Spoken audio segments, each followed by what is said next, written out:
Assalamualaikum warahmatullahi wabarakatuh. Perkenalkan, nama saya Supriyani dengan NIM 119071124 dari kelas Perbankan Syariah 4E. Di sini saya akan menjelaskan mengenai hadis terkait riba dan jual beli.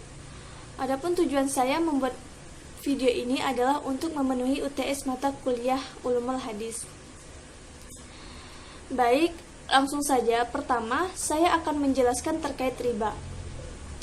Riba secara bahasa bermakna ziyadah atau tambahan. Dalam pengertian lain, secara linguistik, riba juga berarti tumbuh dan membesar.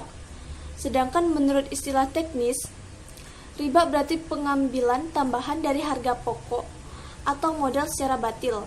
Ada beberapa pendapat dalam menjelaskan riba. Namun, secara umum, terdapat benang merah yang menegaskan bahwa riba adalah pengambilan tambahan baik dalam transaksi jual beli maupun pinjam meminjam secara batil atau bertentangan dengan prinsip muamalat dalam Islam.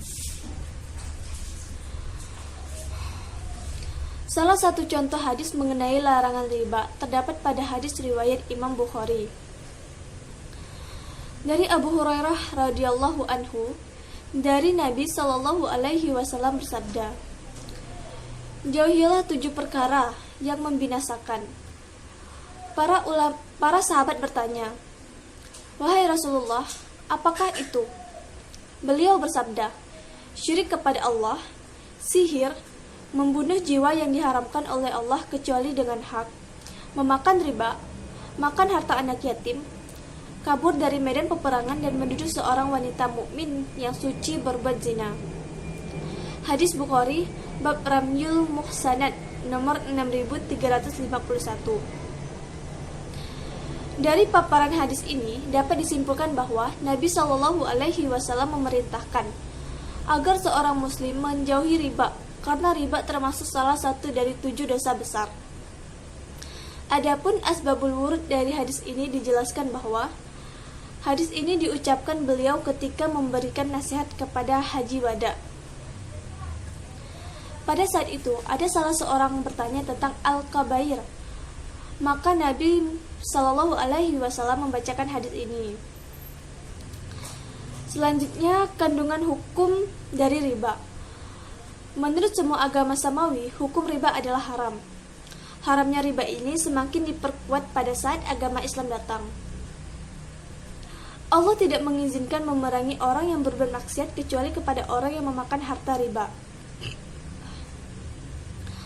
Allah berfirman yang artinya, "Dan Allah telah menghalalkan jual beli dan mengharamkan riba." Quran Surah Al-Baqarah 275. Selanjutnya, hikmah dari pelarangan riba. Pertama, melindungi harta orang muslim agar tidak termakan dengan batil. Kedua, memotivasi orang muslim untuk menginvestasikan hartanya pada usaha-usaha yang bersih dari penipuan, jauh dari apa saja yang menimbulkan kesulitan dan kemarahan di antara kaum muslimin. Ketiga, menutup seluruh pintu bagi orang muslim yang membawa kepada memusuhi dan menyusahkan saudaranya, serta membuat benci dan marah kepada saudaranya. Keempat, menjauhkan orang muslim dari sesuatu yang menyebabkan kebinasaannya, karena pemakan riba adalah orang yang zalim, dan akibat kezaliman adalah kesusahan. Dan terakhir, yaitu membuka pintu-pintu kebaikan di depan orang muslim, agar ia mencari bekal untuk akhiratnya. Baik, itulah penjelasan saya terkait riba. Selanjutnya saya akan menjelaskan mengenai jual beli.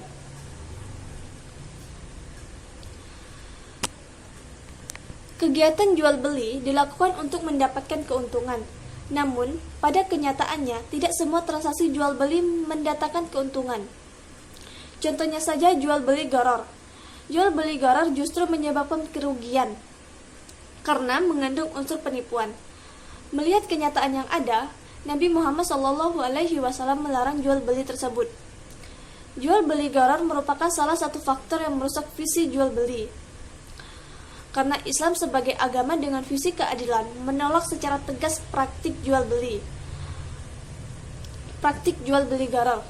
Selain merugikan pihak yang terlibat secara langsung, kehadirannya juga akan membuat masyarakat gelisah. Karena secara tidak langsung, jual beli gharar akan mengakibatkan perekonomian suatu negara sulit berkembang. Adapun bentuk redaksi hadis terkait jual beli gharar secara keseluruhan terdapat pada hadis Sunan Abu Daud tentang jual beli gharar, yang artinya telah menceritakan kepada kami Abu Bakar dan Utsman, dua anak Abu Saibah.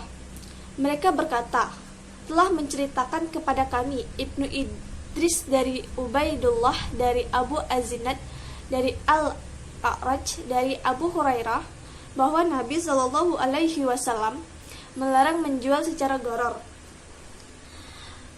Gharar atau transaksi jual beli yang mengandung unsur ketidakjelasan, penipuan, pertaruhan, dan hal-hal yang merugikan. Sedangkan Utsman menambahkan, dan hasha, transaksi jual beli yang dilakukan oleh dua orang tetapi barangnya belum jelas. Kemudian, untuk menentukannya, salah satu dari mereka melempar hashat atau kerikil. Maka barang yang terkena kerikil itulah yang dijual. Adapun asbabul wurud dari hadis terkait jual beli gharar ini meliputi dua hal, yaitu pertama, maraknya praktik jual beli yang terjadi di kalangan masyarakat Arab jahiliyah dengan komoditas yang belum jelas. Kedua, pada saat itu masyarakat Arab sering mengadakan transaksi tukar-menukar janin yang masih dalam perut unta dengan unta yang sudah cukup umur. Selanjutnya, kandungan hukum jual beli. Jual beli adalah perkara yang diperbolehkan berdasarkan Alkitab, As-Sunnah, Ijma, serta Qiyas.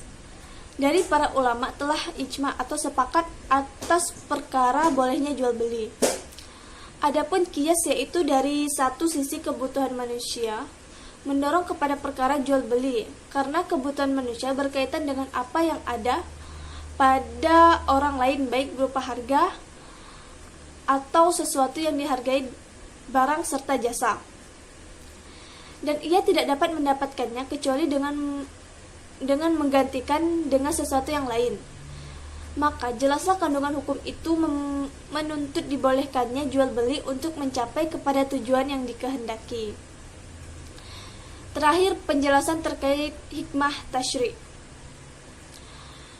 Hikmah jual beli dalam garis besarnya yaitu Allah Subhanahu wa taala mensyariatkan jual beli sebagai pemberian keluangan dan keleluasaan kepada hamba-hambanya.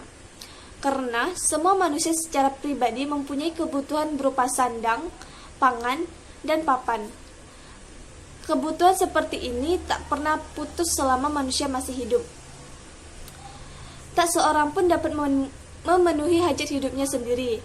Karena itu, manusia dituntut berhubungan satu sama lainnya. Dalam hubungan ini, tak ada satu hal pun yang lebih sempurna daripada saling tukar, di mana seorang memberikan apa yang ia miliki untuk kemudian ia memperoleh sesuatu yang berguna dari orang lain sesuai dengan kebutuhannya masing-masing. Baik, demikianlah beberapa hal yang bisa saya sampaikan terkait materi hadis riba dan jual beli. Kurang lebihnya saya mohon maaf sebesar-besarnya apabila di dalam penyampaian tadi mungkin ada kesalahan kata atau beberapa penyampaian yang menyinggung atau kurang berkenan. Dengan ini saya akhiri penyampaian materi ini. Wassalamualaikum warahmatullahi wabarakatuh.